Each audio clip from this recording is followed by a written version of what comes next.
Behavior change is a funny thing. It's not an all or nothing thing. It's a progress. And drug use is no different. Here in Scott County, there's been a lot of poverty leading into a crisis with addiction. Opana is a long-acting opioid painkiller. It became the drug of choice here. Around 2010, Opana's formulation changed to where you couldn't crush it and snort it any longer. And so people found that you could melt it down, draw it up, and inject it.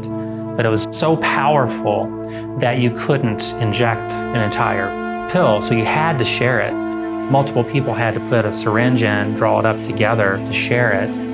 That led to the spread of HIV and hepatitis C.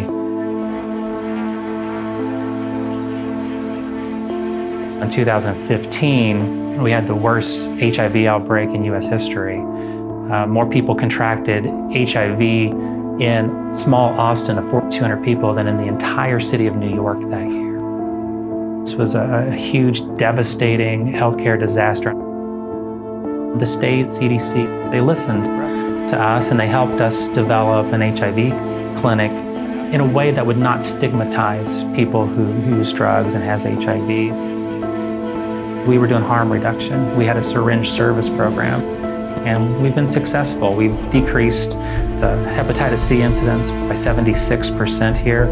Our HIV cases have fallen by over 95%. Our overdose deaths are decreasing. The people entering into recovery has increased over 1,000%.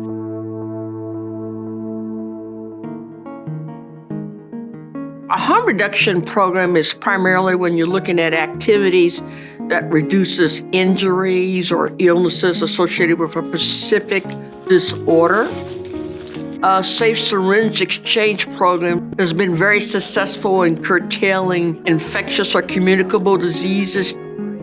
We provide clean needles, as well as education about wound care, and as well as critical education about not sharing needles. And as a result, we're able to reduce HIV as well as hepatitis C infections and drug overdoses.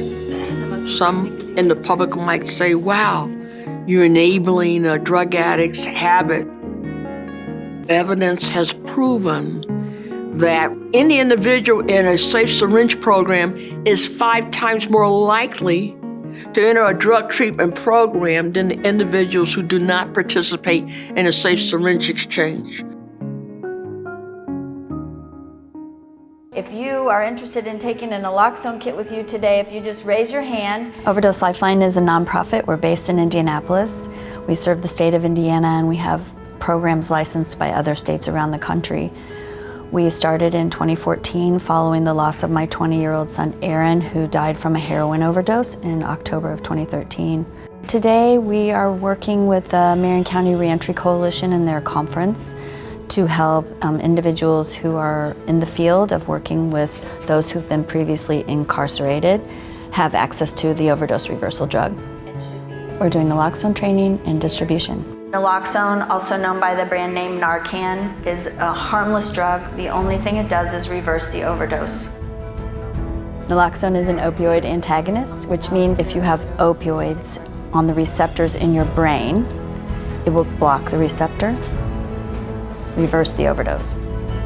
When Aaron passed away in 2013, the law had just passed allowing first responders to administer the overdose reversal drug. But as a family member, you needed a prescription from a physician. Aaron's law allows for over-the-counter access to naloxone, and then we began distributing, training, and making the drug available as much as possible across the state. I know people who have loved ones that were saved with access to naloxone. That's success. First responders across the state have been able to give individuals a second chance. We often say no one can get to recovery if they're not alive. The group is called Going for Goals, but based on dialectical behavioral therapy for adolescents. I'm an associate professor in the Department of Psychology at IUPUI, and my research focuses on developmental risk and protection of substance use, particularly during adolescence. And also focusing on racial ethnic minority youth to understand cultural factors related to substance use. If we can intervene early for those that are going to possibly be at risk, we can offset some of the problems that they might see later on. We know that adolescence is the time when people start to experiment or engage in substance use. We also know that the earlier someone starts to use substances, even if it's experimental, increases their risk for continuation of substance use. So early intervention, early detection is really crucial. We've been working with Ben Davis now for a few years. We have between 10 to 15 students, and it's a brief 9-week intervention that's focused on 4 main areas: mindfulness, emotion regulation, distress tolerance, how to tolerate stress and difficult situations, and interpersonal effectiveness, being able to communicate what you need to others. And as it's grown, other kids are talking about, students are talking about it to their friends. The teachers are noticing changes. It's very important that we give the students tools to succeed when they're faced with being exposed to substances. A lot of them, unfortunately, have substance abuse in their families, and so it's a little bit more difficult sometimes for them to not go down that path. It's been great. The data that they've shared with us has shown that some of them have used less. I hope for these kids just to be able to be successful.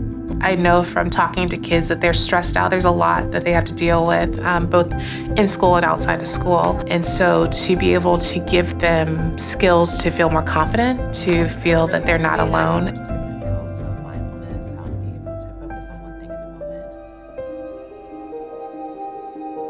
Indiana has started to turn the corner. We actually have seen a stabilization and in some areas even a decrease in overdose deaths. That's extraordinary. All people can recover. Any positive change is a positive thing, and we need to celebrate that. These are just people. They're just people. And when given access to opportunity and approached with respect in a way that feels safe to them, they're very willing to take care of themselves and their community and to do better. We have been able, through Aaron's loss, to save a lot of people and give a lot of people a second opportunity. I know too many parents who've also lost their children. We honestly have lost almost a whole generation. But every day, I think if we can make a difference for someone and help it change the trajectory and the path for someone, then I'm doing the best that I can to honor Aaron's memory.